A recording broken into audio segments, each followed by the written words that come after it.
All right, welcome back, everybody. I'm really excited about this next guest because she's also a friend, and she does such important work. And even in my short time here, we built this great relationship. So I'm so excited to introduce you to Michelle Barnes. She's the executive director of the Colorado Department of Human Services. It's a long title. It's a very long title and a big job. It is a big job. It's a huge job. So first of all, thank you for what you do. And you've had just a long career of serving people. Mm-hmm. All right. The common denominator in your career is serving people. So maybe talk a little bit about first you and why that's a part of who you are. And then a little bit about what Human Services is doing. You bet. And thank you. It's great to have a chance to talk to you. Normally when we talk, we can't shut up. So that's true. So 25 minutes is going to be tough. I'm disappointed we're not getting 2 hours, but cut us off. You want to come back in like 3 a.m? No, I do not. So a little bit about me. This is my first job in public service. So I serve on Governor Polis's cabinet, as you know, this first time. But I've worked in the nonprofit sector. I've been an avid volunteer since I was a child. And I really just feel drawn that part of the reason we're all on Earth is to make the world a little bit better. Leave it a little bit better than you found it. And the great thing is I found through a career in public service the last 6.5 years that I've been doing this, is it's a great way to have impact. Yeah. Like, my department's fairly large. I'll say we're fully staffed for about 6,000 people. Wow. And every single person there is drawn to public service because we care about people and we're motivated by it. So it's unlike any place I've ever worked because people really bring their hearts as well as their brains to work, which makes it exciting. I go into the office every day because I love my coworkers. I love hearing their inspiration, hearing their stories. I love meeting with the people we serve and finding out what their story is and how we can help them. Yeah. Well, and for anybody that is watching this or might watch it later, what you're saying is true, right? You believe this, you live it, and I'll give one of my favorite examples of that for you is the last couple of Thanksgivings that I've been around. You've come out to, I think, our Lawrence Street campus, and you've served Thanksgiving meal, which is genuinely serving our guests, which that's impressive enough. But here's what really got me, what really impresses me, is that you sit down next to our guests and you sit down and you ask them their name and you ask them about your life or their life. And, you know, and you don't say, hey, I'm Michelle, I'm from the state of Colorado, right? You're like, I'm Michelle, tell me your name, tell me about your life. And then I've witnessed these amazing conversations between you and some of the guests that we serve. And to me, that speaks deeply to who you are and to your heart. It is who I am. I feel like, I'm on this earth for a purpose. Yeah. And through public service, I found my purpose, which is to help Coloradans to thrive. And we have so many people in our community who need a little bit of help to live their best life. Yeah. And there's no judgment in it. There's no quid pro quo. It's just, thank God you and I, Dennis, both get to do things that help other people. Right. I love coming to work. I'm so driven by, too. even if, well, don't tell you because I'm paid by taxpayers, but even if I wasn't paid, I'd still do this work. It's such an honor. Yeah.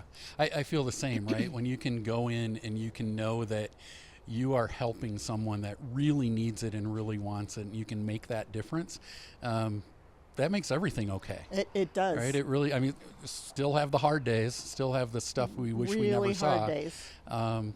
But we know that those times are worth it because lives are changing. They're getting better. If you can just help one family every day, like that feels good. Yeah. That feels great. And then if there's 1,000 people helping one family every day, all of a sudden, and it's in our real case, impact. there's 6,000. 6,000. And every single one. So in my department is things like child welfare, adult protective services, SNAP benefits. We run the 2 state mental hospitals, which combined can have about 750 people that have, they're really ill with mental health conditions, and we get to help them re-enter the community and live a fulfilling life. Yeah. Like that's great things. We also oversee the juvenile justice system. So incarcerated youth in our department, and the whole point of incarcerating a youth is to help them rehabilitate and learn skills and learn behaviors and learn tactics so they can, go have a great life as well. And I just love that we're working with some of the most vulnerable people in Colorado. And every day there's a success story. Yeah. Like so fun. Yeah. And that's what we have to focus on, right? Is every day there's a success story. Yep. So in your work and from your perspective, when you think about homelessness, from your perspective, what role do you think government should play around homelessness? That's a great question. So I'll kind of give a big picture and then I'll say what Sure. we're doing. Of course, affordable housing is part of it. Right. Like, I understand there's a huge, I can't remember the number, huge number of housing units that we need in Colorado just to house the population that's already experiencing homelessness. I mean, it's incredible. Yeah. And the only way to do that is public-private partnerships. That's right. And government has to play a role in that. And I think the state of Colorado and the legislature's done a really good job of making funds available for affordable housing. But as you know, it's not enough. Right. Our crisis is much bigger than what our budget will allow. In my department, we take a little bit different slant. Our focus is on prevention of homelessness, which is different because we can get involved with a family or an individual before they're experiencing homelessness. Then we don't need that apartment for them. We don't need all this wraparound services. We can get them into good, stable housing and a job and support without having to take advantage of this really expensive services down the road. So expensive, and we've been talking about this with other guests as well, and you and I have talked a lot about we're just starting to get into prevention with the public school districts, and I think this could be the work that whoever is sitting in my chair 20 years from now could have fewer people to serve because of the work of prevention, right? That's the hope. Yeah. Like we have to go upstream. And so I'm really glad that my department is trying to go upstream. Yeah. So every family get to help is one less family that you need to get involved in providing services after they've already fallen down a rung on the social safety net. Yeah, there's a story that I tell from a previous organization where we launched prevention. And one of the families that we found out about through the school system, mom, dad, 2 kids, 1 car, renting a house, dad is working, and the radiator goes out in the car. And they're in a really small rural area, so there's no public transportation. It's a long drive to work. There's nobody that works with the dad that lives anywhere near them. And we get connected with this family, and this family is sitting at their table, and they're literally saying this: if we fix the radiator in the car, dad can keep working, but we can't pay rent. And the landlord's already said, if you miss rent once, you're out. But if we pay rent, we can't fix the car, dad loses his job, and we're going to be homeless anyway. So our team was able to come alongside them, find a repair shop, pay for the radiator repair. That was 9 years ago. That family never became homeless. Had they become homeless at that juncture, it's possible they could still be homeless and their kids might not finish school, and that's the important work of prevention. I completely agree. Ooh, there's a train right behind us. I know. It's like planes, trains, and automobiles. I love it. Yeah, I love it. Which only some people that remember that movie would get that reference. Yeah, I'm old, so I get it. So one of the things I wanted to talk about, as I was thinking about getting to be part of this Conversations on a Bench today, is one of the things I'm extremely proud the state of Colorado does. Yeah. My department does it in partnership with the counties. So in Colorado, we're different than 40 other states. Yeah. And that everything we do in human services is in partnership with the counties. With the county, right. And how many counties in Colorado? There's 64. 64, and okay. two land-based tribes. So we work in partnership with them to provide services. And one of the things we've decided to do, and I'm a huge advocate for it, and luckily so is our legislature and our governor, is we give a thing called basic cash assistance. So it goes back to the story you were telling. So if people don't know what it is, there's about 16,000 families in Colorado that are really having a hard time, really having a hard time. And these are people that are high risk for becoming homeless. Yeah.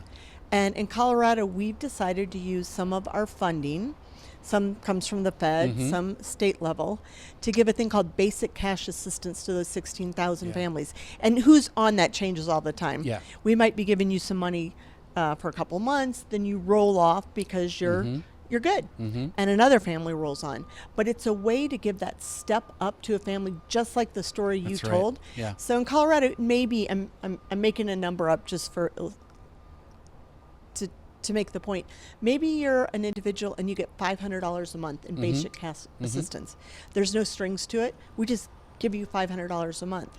What we know people spend their money on is one of three things. One is to pay their rent. Right. The second is transportation to work. And the third is childcare so they can work. And as part of being a TANF, that's what we call it, a TANF client, you also get training in how to be successful in the workplace. It might be helping you get a job. It might be giving you work skills. It might be getting you clothing and work readiness skills to do it. But the fact that Colorado prioritizes that means we have 16,000 people who we're catching before they become homeless that we're able to work with and prevent it. That's how we're gonna do this. We are going to keep building affordable housing. That's right. But we got to go upstream. We do. We have to go upstream. And you know, I'm sure, because anything that any government does, especially nowadays, if you do something, you're getting criticized. If you don't do anything, you're getting criticized. And oh, really? I'd never experienced you didn't know that? No, thanks for trying to. Thanks for briefing me on that. I'm glad I can help you with that. Yeah. But you know, there could be people that are thinking, well, why are we giving them this money? And one of the ways that I've been answering that is I have a friend here in Colorado who he was telling me that their adult daughter just moved back into their house. Right? There was a job loss situation beyond nothing that she did, but a job loss situation, and she was facing eviction and potential homelessness, moved back in the house. Well, that's cash-based assistance, right? It is. Because if that family coming from mom and dad, and if mom and dad wasn't there to do that, if they weren't there to do that, that person might end up homeless, right? So there are a lot of people that don't have mom and dad that can help them out like that, right? And that's when you're talking about cash-based assistance, for me, that builds the argument right there, right? Because we know that the data couldn't be more clear that once an individual, and particularly a family, becomes homeless, it is way more expensive to get them out of homelessness than it is to keep them from getting in. Absolutely. I don't know if you're familiar with Florence Crittenton. No. It's in Denver. It's a nonprofit. They're also, other than Denver Rescue Mission, I also love them. They're your second favorite? They're my second favorite. And if Desta's listening, you're my favorite. They work with young women who are single moms. And a lot of them haven't completed high school. Right. And so Florence Crittenton wraps all these wraparound services around them. So they can complete high school. They provide childcare and case management to help these young women get jobs and reenter society. Yeah. And some of those young women are TANF recipients. And in spite of all the services we can provide, sometimes you just can't make rent. Yeah, that's right. And I mean, I feel lucky because I come from a place of privilege. Because if I can't pay rent, and you know, when I was younger, I had a safety net, which was called Mom and Dad. That's right. A lot of young people in Colorado do not have that safety net, or maybe they have a disability, and so work is really hard for them. Maybe they can only work 10 hours a week. Maybe they can't even work that much. They don't have a car. They aren't on public transportation. Right. There's so many barriers that those of us who live in privilege don't take into account every day.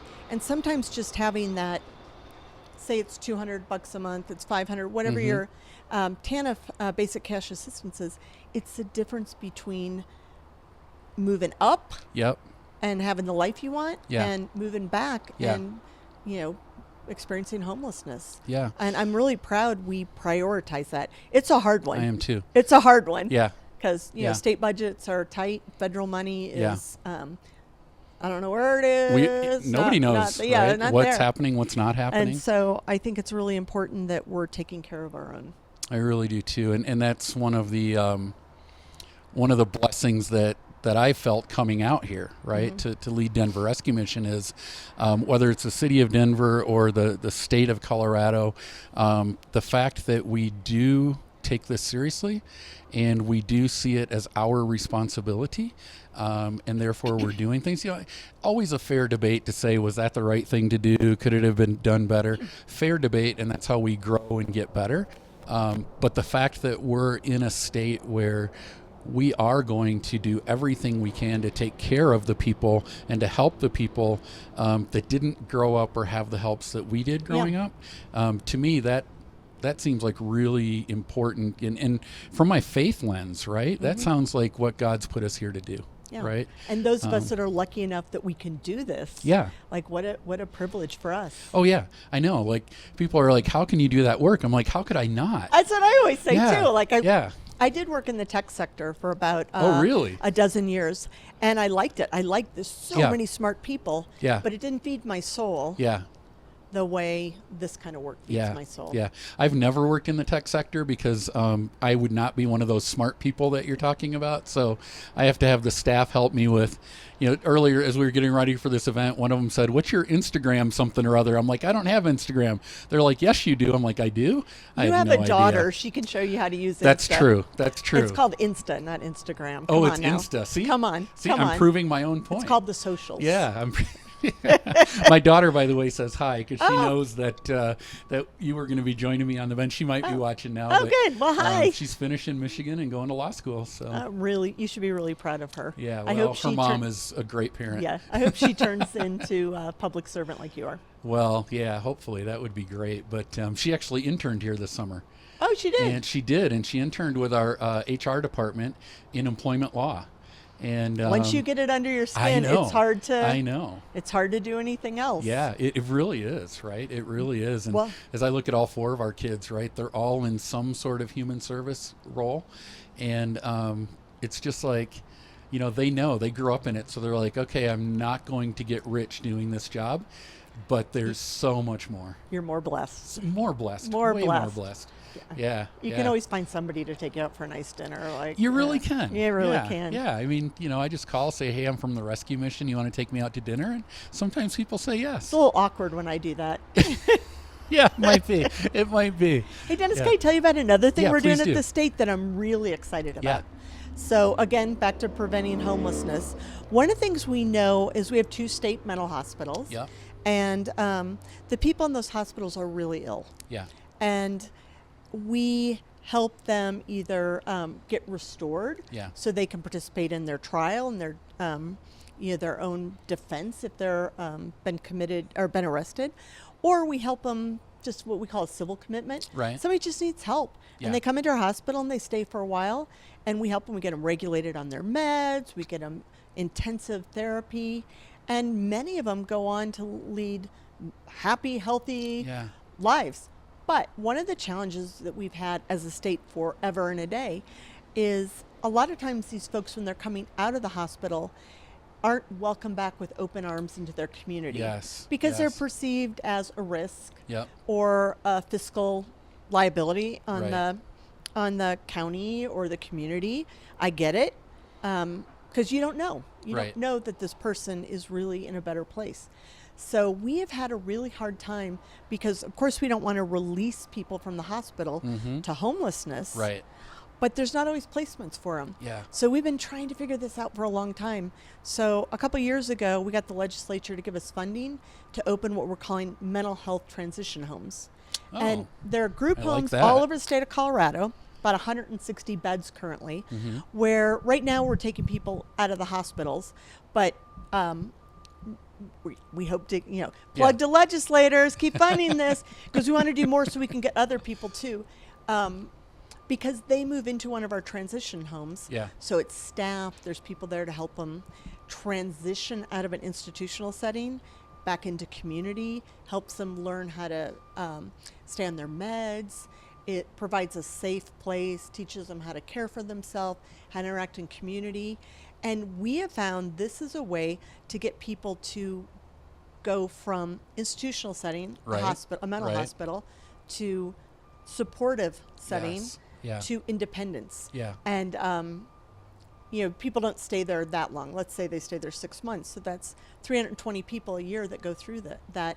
And I was just at one of them a couple weeks ago, and there was a young woman who was moving into her own apartment from there. And she had spent time at the hospital, had spent about 6 months at the transition home, and was fully excited, prepared, and ready for independent living.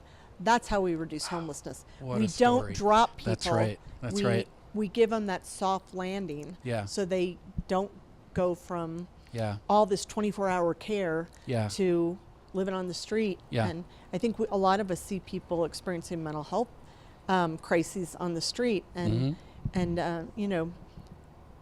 as a society, we don't have as much compassion for that population as we should. Right. And part of our job is to provide those behavioral health, mental health, substance use services. So they don't want to be in the street. Nobody wakes up and grows up and says, I really want to be homeless when I grow up. Like it's not how it works. No, right. And I said that earlier with a guest. I'm like, I've been doing this 14 years. I have never yet encountered anyone that truthfully said, this is what I want to do. I'm choosing homelessness. No. Right? Or any parent that wants that for their child. It's just not how it works. No, it's not. And what you're really talking about, which I love, is a holistic approach, right? I've always said, let's be really leery of anybody that says this is the one thing that we need to do.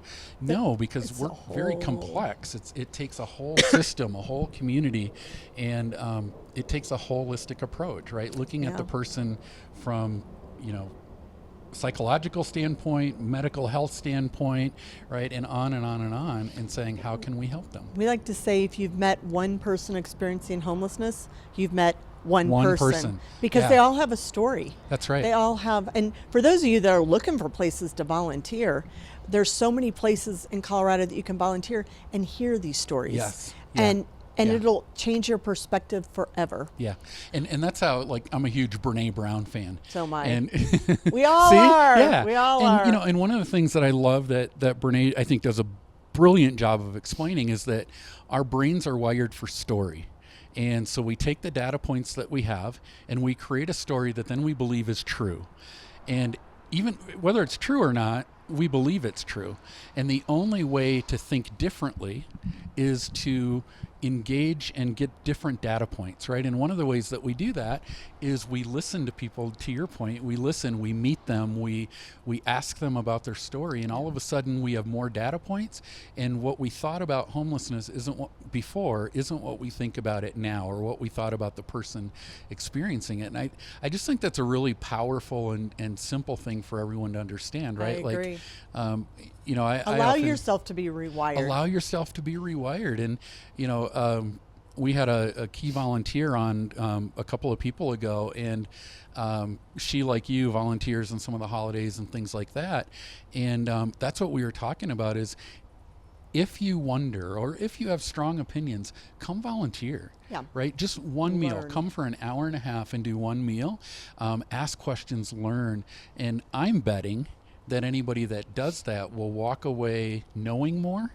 But I think they'll also walk away with some heart impact as well. Yeah, you once you've heard it and seen it, you can't go back. You can't. There's lots of places. Denver Rescue Mission's one, obviously Flow Crit. But another great one is Urban Peak, which deals with youth Christina's experience. Coming on in a couple minutes. Good. Yeah, so pitch to Urban Peak. They help youth experiencing homelessness. And one of the things we know is that former foster kids have a huge, she'll give you all the numbers, but they end up homeless a disproportionate amount relative to the population. And it's because they don't have that safety net through their family or through, a whole plethora of supports. And organizations like Urban Peak are filling that gap and having tremendous results, which is why it's October. As people are thinking about how they're going to make their end of the year donations, if you really have thoughts about homelessness, pick a cause you love. That's and right. Write a big check. Volunteer. That's Bring your right. kids. Exactly. And, and I can't wait till Christina is here, because she and I, just very much like you and I, we can go forever. But to your point on foster care, right? The majority of teens that experience homelessness aged out of foster care. They did. And the family that they were with, the family was like, oh, we're not getting paid anymore. You need to leave. They don't have the skills to be on their own. And, you know, this is a whole nother barrel to get into, and we don't have time here. But if we want to talk about who's being sexually trafficked, oftentimes it's that one. It's youth experiencing homelessness. It's youth experiencing and homelessness because they end up on the streets, and you know we see it in the movies, right? Yep. Some predator goes vulnerable. Yep, I'm going after that one. Absolutely. And then they have trauma that they spend a lifetime trying to get over. And what if, to the thread of our conversation, what if and why don't we get upstream and prevent these things from happening? Well, you made me think of another thing I love that state of Great. Colorado's doing. Want people to feel proud. You know, we do have foster families, and Colorado does a great job of connecting kids to foster families. Yep. Really great. But we've also embraced this concept that maybe you don't need to go to a foster family. Yeah. You need to go to what we call a kinship placement. So maybe there's an auntie or grandma or, you know, somebody, a cousin, who can take you in. That's right. And the benefit of that is when you're done, when your parents have gone through it, when you're reconciled, you haven't left the family. That's right. You're still in the family, which gives a much softer landing. And much more stability. Up until recently, if grandma or auntie took that child, they didn't get reimbursed for it. And now they can. Which That's is huge. amazing. So amazing. there was, you know, if you're a foster family, you get reimbursed. Not enough for what you do. Yeah, like fair. You're not getting rich on it, but it's compensating you for the extra expenses. Yeah. Now we're doing that, not at the same rate as foster families, but for people who take on kin. And it's making a difference. What we're seeing is more and more youth are ending up with kin, which means they're still in their family, so they're less likely to experience homelessness. Awesome. So lots of good things happening. Lots of good things, and like we said in the beginning, we could go on forever, but I'm being told we're close to the end, so I know. Well, I'm free for a while. What do you? I'm telling you, the 3:00 in the morning slot is open. I'll call in. Yeah, I'll be sleeping actually, taking a little nap. But just so grateful for our friendship, grateful for you and all that you do at the state, and you know, I can honestly say when I moved here and started in this role, you were very quickly one of the first people to offer support. And just I'll always be grateful for that. So thank you for all that you do, and I know we'll keep talking. We need the work of you and Denver Rescue Mission in this community. So thank you for what you do and to your staff. Awesome. All right. All right. I think we're going to take a break, and then we will be back.